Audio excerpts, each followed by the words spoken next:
baby? Where's my baby? Hello, I'm Maria and let's talk about books. So today I'm gonna do my March wrap-up and my April TBR. I read a total of 4 books in the month of March, which really isn't that bad. It's been worse. And I have hope that this month is gonna be better. You know, we're starting April, it's gonna be good. So the first book that I finished in March was An Ember in the Ashes by Sabaa Tahir. I had been wanting to read this book for a long time. It's definitely not a new book, but the last book in this series was released in the month of March, I think.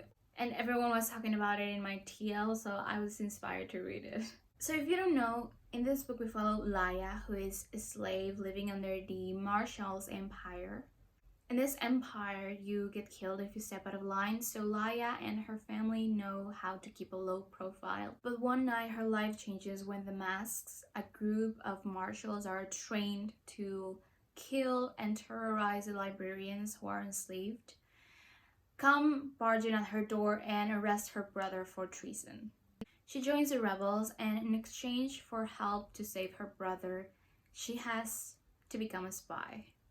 She has to infiltrate the greatest military academy in the empire. There she meets Elias, one of the greatest soldiers in the Mask, and also one that's ready to escape. They soon realize that their destinies are tangled together and that every decision that they make will change the course of the future. Before I start talking about how much I absolutely love this book, I don't really know if there's like a trigger warning list, but I just wanted to give you the heads up for some of them. There are depictions of rape, mentions of rape, and extreme violence. I started this book not really knowing much of what was going on. I knew there was some of like enemies to lovers kind of deal because, you know, they're both in opposite sides at the beginning.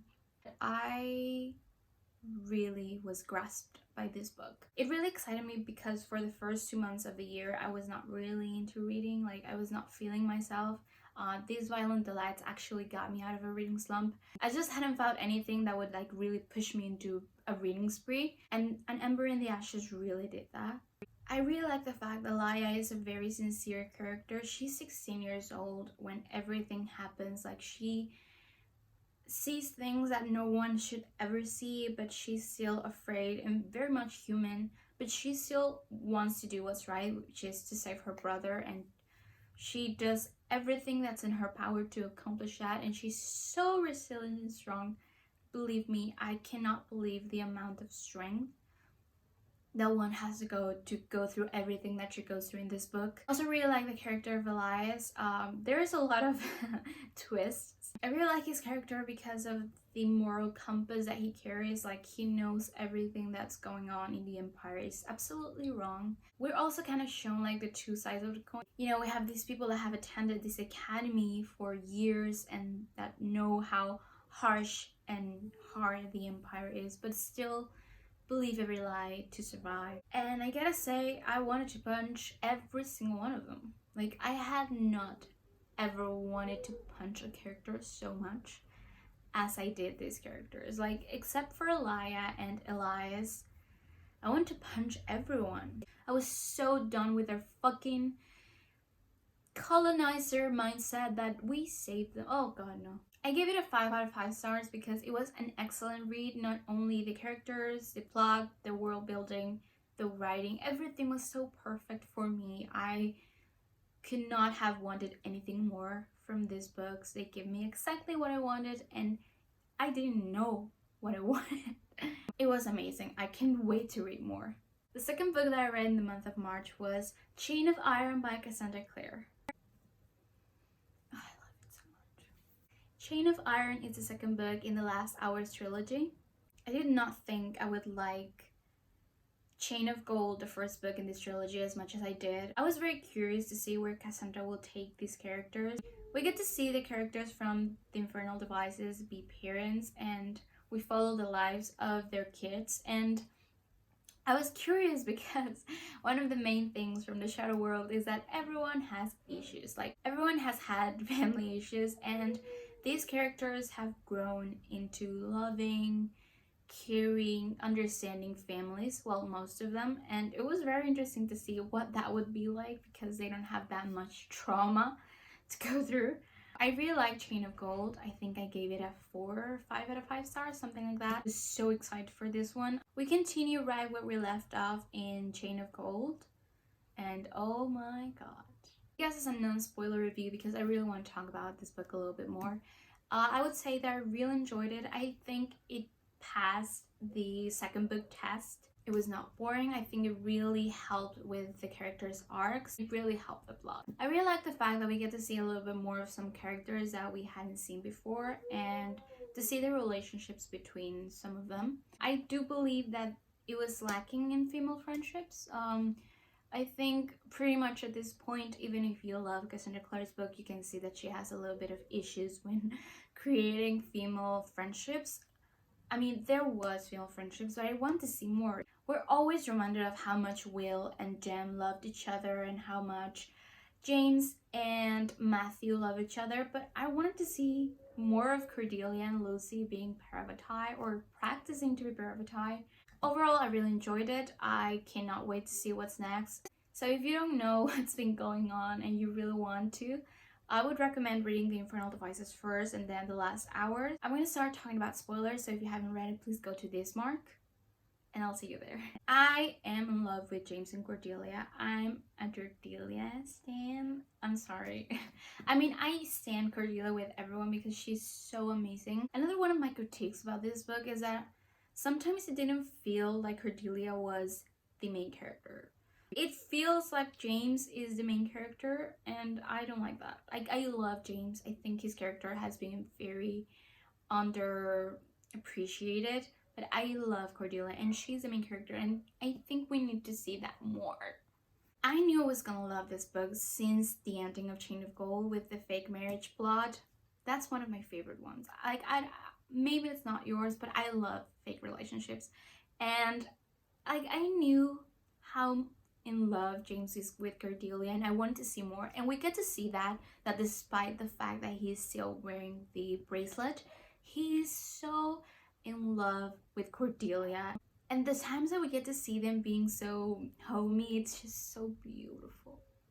What I need from Cassandra Clare is to leave Matthew the fuck alone. Ever since I read The Ghost of the Shadow Market, I fell in love with Matthew. I really appreciate and love him, but I need Cassandra Clare to back off.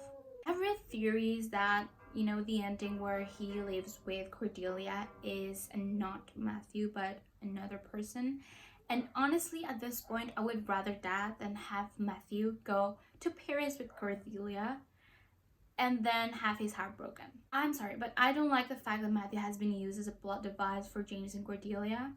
His trauma, his past is so important and interesting for him just to be the third wheel, like the other member of a weird, unexpected love triangle. We know that Cassandra Clare loves love triangles. I don't have anything against him, honestly, but this book did not need a love triangle. We had enough with Grace, James, and Cordelia to add Matthew to the equation, and then, I mean, I would rather have him talk with James. Like, the fact that Cordelia is the only one that would make him stop drinking does not sit well with me, because we can see from afar that James and Cordelia are going to be endgame and Matthew is just going to be left alone, and I don't like that. I don't like that. I'm just getting so heated. I do not like that. I was also very interested to see more of Lucy and Jesse. In Chain of Gold, I was not that very into that plot. For some reason, I had not connected the fact that it was going to be an important one. But now I can see how important Jesse is going to be as a member of the characters. And I like where it's going. I also loved Lucy's involvement, not only with Jesse, but with her friends. But I needed more of Lucy and Cordelia together. Cassandra Clare, please don't forget about your female characters. One of the most interesting characters I think Cassandra Clare has ever written is Grace. We don't really get to see morally great characters in Cassandra Clare's books, like they're either good or bad. But Grace is definitely the middle ground. Seeing her backstory through the book was really disheartening because no child has to ever go through that, especially one that's adopted. I don't like the fact that Tatiana never treated her as her own child when that's why you adopt, like, to have a child. At the same time, Grace has done also another bad things that, I mean, I know she had no choice and she is just willing to do whatever it takes to, bring her brother back from the death. And that's really morally great from her and I love it.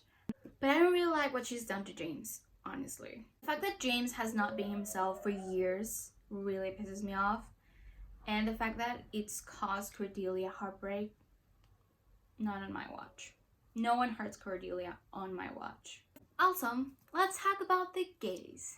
I was not a fan of Alistair in the first books, but this book really opened my eyes to the reality of what he's been through. It does not make up for everything that he put the Merry Thieves through. It really shows why he acted the way he did. I loved Alistair and Thomas together. They are so cute. I'm so done with characters being unhappy. I just want them to be the best of the best. I'm also pissed off at Anna and Ariadne's plotline. Like, what the fuck? Alistair and Thomas had some great, amazing arc, like, growth. And all we get from them is just being fun buddies and, like, no. I wanted to see more of Anna's thoughts and Ariadne's feelings. I wanted more from them. And we didn't get that. Like, they were just, like, in a couple of chapters and that's it. I need more of my lesbians. I gave this book a 4 out of 5 stars because I was really pissed off by some of the lack of involvement of some characters. But overall, I think it was a really good continuation to the Last Hours trilogy, and I really enjoyed it. The third book that I read in March is The Hating Game by Sally Thorne.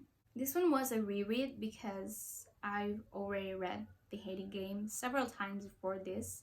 I read this book for the first time in December of last year, and ever since I think I've read it like 5 times. That's how much I love it. I love that book. In The Hating Game, we follow Lucinda and Joshua. They're co-workers and they hate each other. Or at least they pretend that they do. They're constantly bickering with each other and playing games like staring at each other and see who wins and shalala. One day there's a promotion in the place that they work at and they both have to fight for this spot. And we have this amazing dynamic of them realizing that they have deeper feelings for each other, especially Lucinda because, we're in her head and it usually takes a lot of time to break through the characters' feelings. We get to see them interact a lot and see a relationship grow very slowly but strongly. It felt real, it really felt like a rom-com that I would watch on TV. But we don't talk about the movie adaptation here because that should have been Henry Cavill and Emilia Clarke. I think one of the reasons why I love this book so much is the fact that Joshua is described as Superman. And I love Henry Cavill. I gave this book 5 out of 5 stars because it's one of my favorites and I would definitely read it again like in a couple of months because that's just who I am. The last book that I read in the month of March was One Hot Italian Summer by Karina Halley. This book came out of nowhere. I was just feeling a little, and I asked for recommendations on Twitter and many people told me you have to read this book, so I said, okay, I'm gonna read that book. It was fun.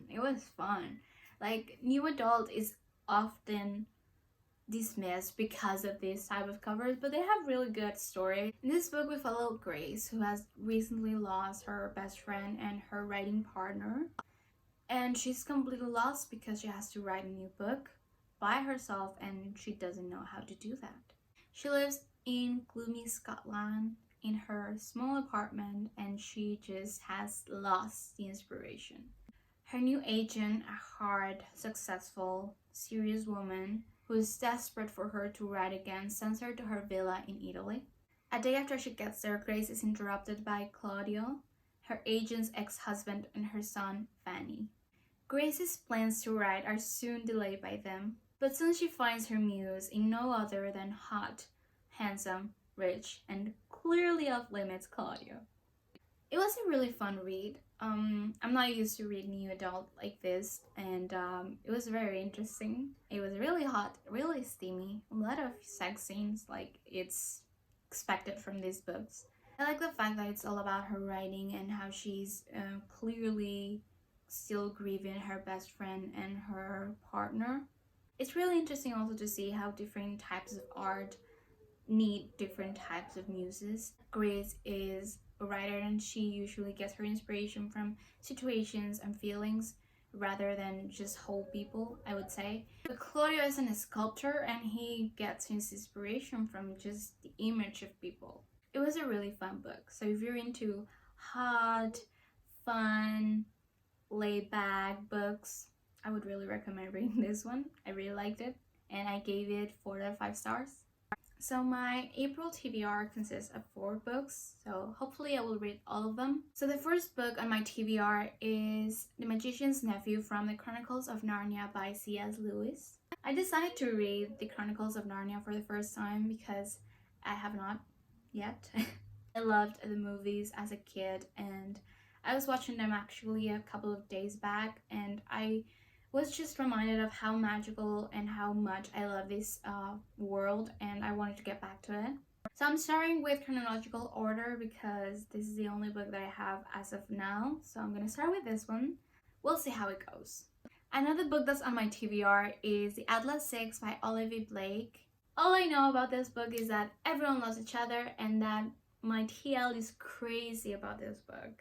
And honestly, that's all I need to know. I don't want to get into these books knowing what's going on. I just want to be surprised. So I don't know what's going on. I don't know what this book is about. I can tell you that people love it a lot and that it's a new release.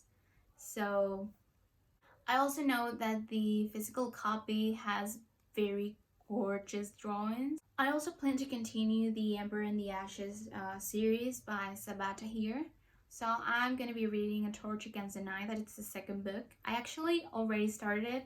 I'm like 5% in, so that not that much. But it was interrupted because I started reading the other book that's on my TBR. I started reading Rule of Wolves by Leigh Bardugo. This is the second and last book in a Nikolai duology. I was very excited to read King of Scars when it came out. I actually read the Shadow and Bone trilogy because I wanted to read King of Scars. And I gotta say I was a little disappointed because we do not get to see as much as Nikolai as I would have wanted, especially considering that it's his duology. I do remember though that there is an amazing special appearance in the ending of the book. I already read some spoilers, some big ones, so I already know I'm gonna get hurt. I'm not surprised, you know, after reading Crooked Kingdom, I knew Leigh Bardugo was gonna hurt me as much as she wanted. And there's nothing I can do about it. This month, I'm also so excited to finally watch Shadow and Bone. Have you seen the trailer? It looks so good. I'm planning to make a reaction video on the first episode, so if you're interested in that, please let me know in the comments. And I'm really interested to see what they're gonna do with the crows because I was very confused by the trailer because they're not supposed to be doing what they're doing. We'll see. That was my March wrap up and my April TBR. What's on your TBR? What's your wrap up? Let me know in the comments. As usual, I'm gonna leave you my Twitter, my Instagram, and my Goodreads. Here I rant, here I post pictures, and here you can see what I'm reading. I also have a TikTok. I'm gonna start posting there more because I have a writer series that I'm really excited about. So if you're interested in that, please follow me there. I want to apologize if there's any background noise. Thank you so much for watching and I'll see you soon.